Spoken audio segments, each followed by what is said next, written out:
right, welcome to the Real Estate Huddle, episode 27, coming at you, and we're going to talk about Castle Rock today, which is one of our, I would say, just great cities in the Denver metro area. And so we're going to talk about the pros and cons of living in Castle Rock. And let's start with the pros. What do you guys love about the Castle Rock area?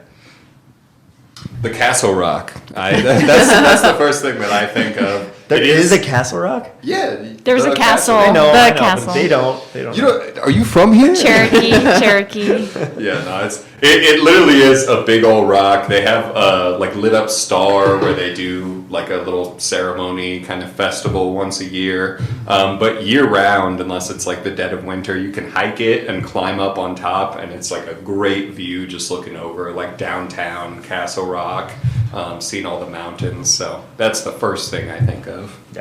Yeah. It also has, it's growing. There's a lot of new builds there. So if you're looking for that kind of community, then it has a lot of that. Has a lot of cool amenities. A lot more restaurants over the last 10 years. A lot more shopping centers. 5 years even, yeah. Oh yeah, 5 years. And what I personally like about it is that it's sort of like its own bubble. You're living 45 minutes away from Denver, so you want to have an area that feels like your bubble and it has everything that you need, versus having to drive into town. Because I remember when my family first moved there, we still felt like we had to commute back and forth to Denver to do fun things. And over the 10 years, that completely changed. We rarely go to Denver, feel the need to, because of how much they've built out that city.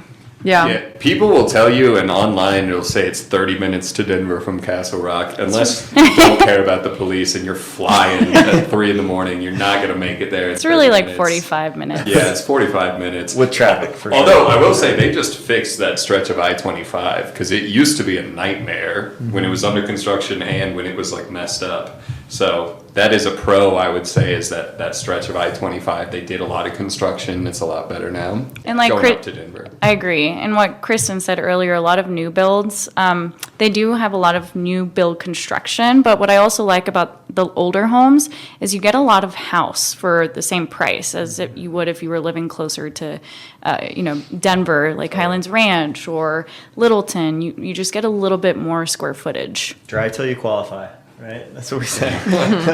But it's not that far of a drive. I still feel like it's pretty connected. There's 80,000 people in Castle Rock, and it's growing. That's 2 years after it was 73,000. So the growth, I think, is an exciting element of Castle Rock, and we love the parks. Our kids, we've got 4 kids, and they want to get outside and play, and whenever we go do something scenic outdoors as a family, we go to Castle Rock because they have Philip Miller Park that's insanely awesome, that has a zip line. They have ropes courses that you can do if you have more time, a whole day to spend there. They also have this humongous lacrosse field you can play sports on. They have all of the different what's it called? Just the outdoor areas to cook on, the gas burning grills. They have those that are oh my gosh, what's the word that people have out in their backyards? Barbecue grill.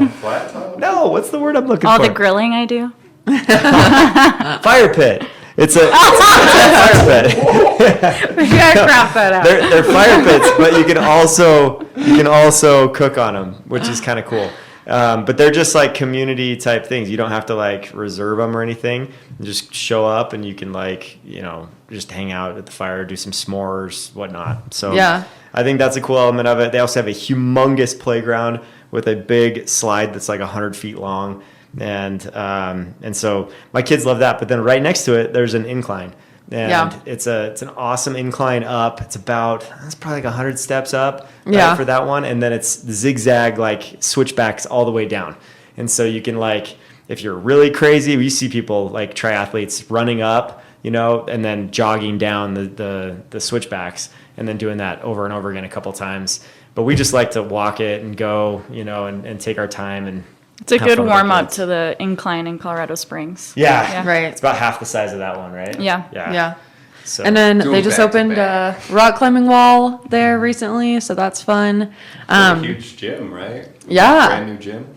Yeah, so a lot of the amenities are cool. And kind of going off of what Kim said, it's right in between Colorado Springs and Denver. So if you work in Colorado Springs or if you work in Denver, the commute is going to be pretty similar. So that kind of makes it nice also. Definitely, yeah. And they got like other parks. They have Zachary Parish Park, and that's named after a fallen officer that was just amazing. You know, a hero. And that park has 6 pickleball courts, outdoor pickleball, and then they have like amazing playground equipment that's like huge there. So that one's fun. And then they have the Butterfield Crossing Park. They just revamped, and that one's awesome too for families just like to go out and they have a little mini zip line on that one, and just lots of playground equipment that's pretty extensive. So and a couple basketball courts. They have a little bit of pickleball there too. So just tons of outdoor entertainment on those. And I think there's a little skate park too on that one as well. Yeah. So, And then on kind of in the middle, they have a lot of activities. Like they have concerts going on right by like Great Divide. yeah. Especially in the summer. Yeah. And so there's awesome restaurants around there, and there's markets or festivals, or there's always something going on there, I feel like. Yeah. Yeah, right by Philip Miller Park, there's an amphitheater and a water like rec center type thing with like water slides and stuff too. So great area. And I think overall it's just like a very welcoming community. The people there tend to be friendly. Like I saw people from the Bay Area being like, I spoke to these people and they didn't strike me, so they're so kind. But I think Colorado in general has a very like welcoming, kind of friendly energy. But Castle Rock especially, I think I would people agree. there are happy, they're friendly. It was rated the #1 safest place in the Denver metro area by SafeWise and a couple other websites too. So I completely agree with that. Yep. And then, well, does anybody have more pros before I switch to a con? I was just gonna say that, well, if you're exhausted from, your pocketbook is spent from Cherry Creek Mall or some of these high-end shopping centers, the outlets are killer in Castle Rock. Like, they have they call it the shops or the outlets in Castle Rock, and it's right in the Meadows, which is a great community there. And there's a ton of shops. I mean, probably like 60 different ones. Yeah, those outlets save me every year on Christmas. Yeah. The Black day Friday before. deals. Yeah, just go buy everyone's presents. Yeah. And I always tell my clients, especially if they're from out of town, to go try La Loma. It's a nice Mexican restaurant. It has floor to ceiling windows, and you get an awesome view of Castle Rock. But then it's also right in the middle of everything that we're talking about, like all the shopping centers. So you really get a feel for Castle Rock in the town. Totally. Yeah, I love La Loma. That's Oh one yeah, of my favorites. great food. Yep. And last con, and then we'll segue. It's in a great school district in Douglas County Schools. So Con? Oh, it's a pro. Did I say con? one more pro, and then we'll go to the segue, because this one is a pro and a con. It is right in the middle of Denver and Colorado Springs, and so like if you're split like couple, one works in Colorado Springs, one works in Denver, it's great. We have a lot of clients that buy a house in Castle Rock for that reason, because the commute for both sides. But then it can also be a little detriment if you want to live in the big city or you want to be a little more populated. You're kind of right in the middle of both, and so it's like 45 minutes to both sides. So that would be the con there. And there's a couple other cons. What are you guys' thoughts on that? So I think another con is like transportation. So I mean, really, you're gonna have to drive to Denver if you want to do anything. So the light rail doesn't go out there yet. The commute, for sure. The commute. So kind of depending how often you go to the big city, that would be something to consider. Yeah. Or the airport. Yeah. Yeah. Going to the airport from Colorado or Castle Rock is tough. Yeah. Yeah. Yeah, I think it's amazing for like families with kids particularly. I know there's a lot of like kind of retirees who really enjoy the just outdoors access to all that stuff, kind of easygoing life. I do think if you're like a younger person in your 20s and you're single, get a dog, because you might stay single if you're living there, because there's just not a whole lot for I would agree with nightlife. that. Yeah. It's more suburbs feeling for sure. Yeah. Total suburbia. Yeah. Yeah. Definitely. That's a good point. No lakes to play on is another one, right? That you mentioned that it's like you've got Chatfield Reservoir that's probably 30 minutes away is your closest lake that you can play on. And so if you're a boater, water person, that's something to consider. You're also further from the mountains skiing. That's another one. Yeah, so if you're a big skier, it's going to be quite a drive. Yeah. I mean, there's like foothills kind of like stuff around there, like nature if you're just going on hikes, but all the ski resorts specifically, you're like further away from. Yeah. And there's a ton of great hikes. Like they, again, like triathletes, Ironman type competitors, like there's a lot of them in Castle Rock and Golden and some of these like more elevated areas in the Denver metro area that are suburbs of Denver, because they're at 6,500 feet above sea level, and the training is pretty brutal with thin air up there. And then once they get to their competition in Florida at sea level, then they can go out there and kill it. But that's something that you see a lot of, like just tons of people exercising outdoors in Castle Rock, I feel like, on all the trails and stuff. Yeah, if you're into like health and fitness, that's definitely like a big culture out there. I think a lot of the restaurants kind of cater to that, and a lot of people, like you said, you'll see jogging, biking, Mountain biking, Yeah. it's huge. Definitely. And the trail system's incredible too. Like the trail system goes all the way down from Castle Rock all the way to Larkspur and Monument. Like you can literally ride a trail for 50 miles and not run out of space. And there were a couple Broncos players that lived in Castle Pines out in Castle Rock area. Oh yeah, the neighboring city, Castle Pines, is it's just a very wealthy town, and pine trees all over, just galore, and it's like golf mecca. Some of your best golf courses are all around there. Beautiful wedding venues. Yes, that's incredible. Kim got married. We have to say this carefully, right? Yeah. Like, you got married to your husband. I got married to my wife. We have to spell it all out, because when we say we both got married there. Yeah, we said that during a To each listing other? presentation. What? There was an awkward silence, and then I just go, but not together.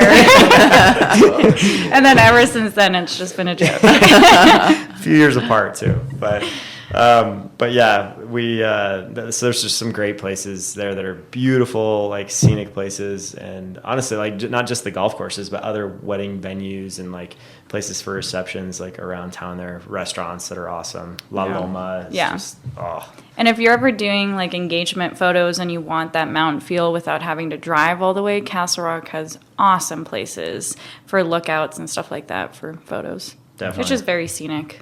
Yeah. If you're hungry, like all the chains are like Five Guys, you got Mod Pizza, you got Kneaders, you got like Cafe Rio, like all these great new restaurants that have come in town are all there in Castle Rock. So you get a lot of that, and you won't run out of places to eat. That's for sure. Yeah, and I'd say another thing that I forgot to mention earlier, if you're more investment minded, like you were saying, you're going to get more house for the money, just square footage wise, finishes. You're going to get a better value, I think, out there. As well, it's growing really quickly. It's a really popular area. So if you're looking at your home as an investment where you want to, live there for a while, have it appreciate and increase in value and sell it down the line, I think Castle Rock is definitely a good place that you can do that. I would agree. For sure. Yeah. Yeah, and on the east side of town too, like once you cross I-25 and go east, there's like 5-acre plots of land. It gets bigger once you get closer to Franktown and Elizabeth down there. So like, there's even 40-acre plots of land out there that you can have acreage too. So Castle Rock's, they're kind of known for both, of being like the old town feel with the land, and also like the meadows and other like newer communities are really like vibrant and just, I don't know, it's a quicker pace of life on that side, I would say, just like on the west side of I-25. But then you got all the shops. That's where the outlets are and all of that stuff too. And still within striking distance to everything. Like Kim said, like you don't have to leave Castle Rock for hardly any reason unless you want that nightlife, like Jackson's saying, or you want to have like more, I don't know, I would say like entertainment as far as that goes. Yeah. So, awesome. Anything else, guys, on Castle Rock?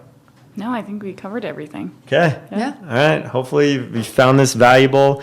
And remember to click subscribe so you can hear about more. We're going to be spotlighting more cities around the Denver metro area, more neighborhoods, areas, so that you can learn more about those if you're thinking about moving to the Denver metro area. This is where you want to come to listen. The Real Estate Huddle. Thanks for joining. We'll see you next time.